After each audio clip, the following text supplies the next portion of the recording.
कोबीची भाजी खाऊन खाऊन कंटाळा आला आहे ना, आणि मुलं तर अजिबात खात नाहीत.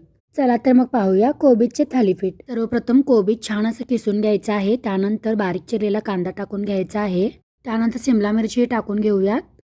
चवीनुसार थोडं नमकही टाकून घेऊया. त्यानंतर अर्धी वाटी इतका कॉर्नफ्लॉवर यामध्ये टाकून घेऊयात. याला ऑप्शन म्हणून तुम्ही तांदळाचे पीठ टाकू शकता. त्यानंतर आता चिली फ्लेक्स टाकून घेतलेले आहे. मला जर यामध्ये ऑर्गेनो टाकून घ्यायचं असेल तर तुम्ही घेऊ शकता.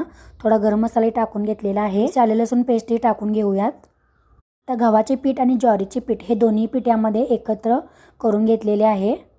आता थोडंसं पाणी टाकून छान असं मळून घेऊया. तुम्हाला जर बेसन पीठ किंवा मैद्याचा वापर करायचा असेल तर करू शकता. ही खूपच हेल्दी आणि टेस्टी आहे, कारण यामध्ये गव्हाचे पीठ त्याचबरोबर ज्वारीचे पीठ देखील आहे.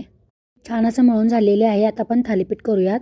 सर्वप्रथम छोटासा गोळा करून घ्यायचा आहे आणि एका कागदाला छान असं तूप लावून घेऊयात आणि अशा पद्धतीने थापटून घेऊयात.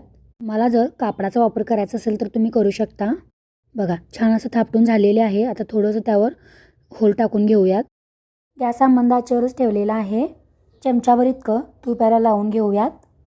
तयार झालेले थालीपीठ यावर टाकून घ्यायचे आहे. वरून पाणी अजिबात लावायचे नाही किंवा तूप न लावता आता झाकण लावून देऊया. याला थोडंसं वाफेवर शिजवून घ्यायचे आहे. 1 मिनिटानंतर झाकण काढून द्यायचे आहे आणि याला पलटून घ्यायचे आहे. जास्त खरपूस अजिबात भाजायचे नाही. त्यानंतर आता वरून थोडंसं तूप टाकून परत घेऊया.